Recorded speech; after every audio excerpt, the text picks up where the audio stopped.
Assalamualaikum warahmatullahi wabarakatuh. Saya Muhammad Alvin. Di sini saya akan membahas tentang ancaman integrasi nasional.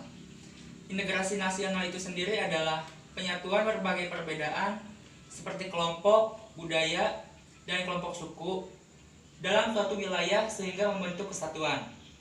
Di sini saya bersama Nelsa Indriani selaku narasumber. Saya akan bertanya. Yang pertama, apa sih pengertian ancaman secara umum?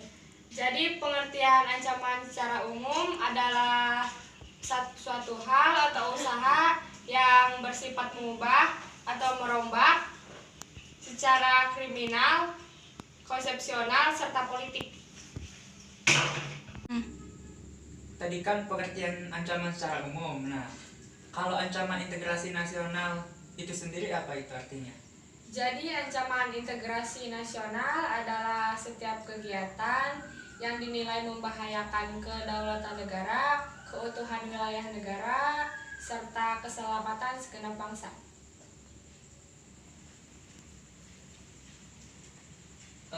Apa sih contoh kecil ancaman integrasi nasional di lingkungan masyarakat?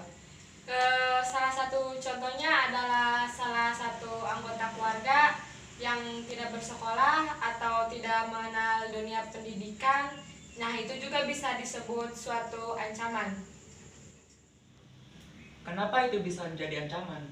Karena jika banyak orang yang tidak mengenal pendidikan, dari kecil ditakuti hingga dewasa akan muncul pengangguran-pengangguran baru dan pelaku tindak kriminal.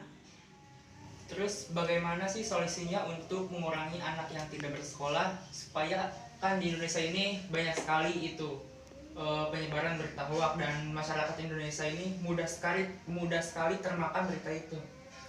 Solusinya bisa dengan membebaskan biaya sekolah dengan cara memberikan beasiswa.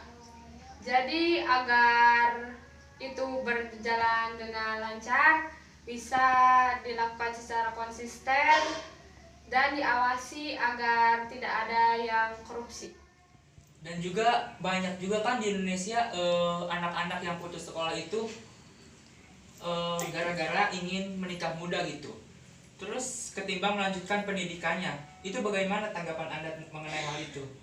Tanggapan saya sih, orang memilih menikah dan putus sekolah akan menimbulkan persoalan kependudukan.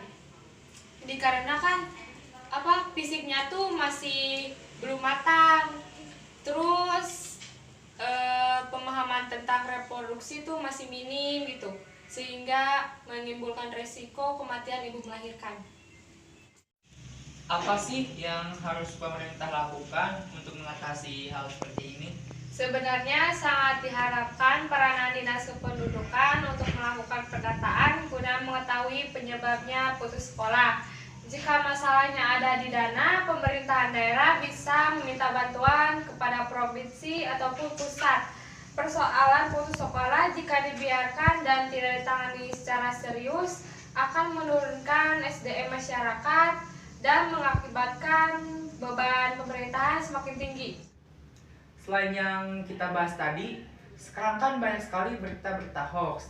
Nah, berita hoax ini mudah sekali menyebar di kalangan masyarakat. Masyarakat mudah percaya dan termakan berita seperti itu. Nah, tanpa cari tahu dulu kebenarannya. Nah, faktor utamanya itu minimnya pengetahuan. Nah, bagaimana sih supaya kita tidak mudah percaya pada berita-berita seperti itu? Karena berita hoax itu sangat berbahaya. Jadi kita sebagai anak muda harus pintar dalam menanggapi sebuah berita. Jangan percaya pada berita yang tidak jelas asal usulnya. Jadi cara kita supaya tidak mudah percaya, yang pertama kita cari dulu sumbernya dan kebenaran beritanya. Jangan menyebarkannya begitu saja. Sekian dari saya, mohon maaf apabila banyak kekurangan. Wassalamualaikum warahmatullahi wabarakatuh.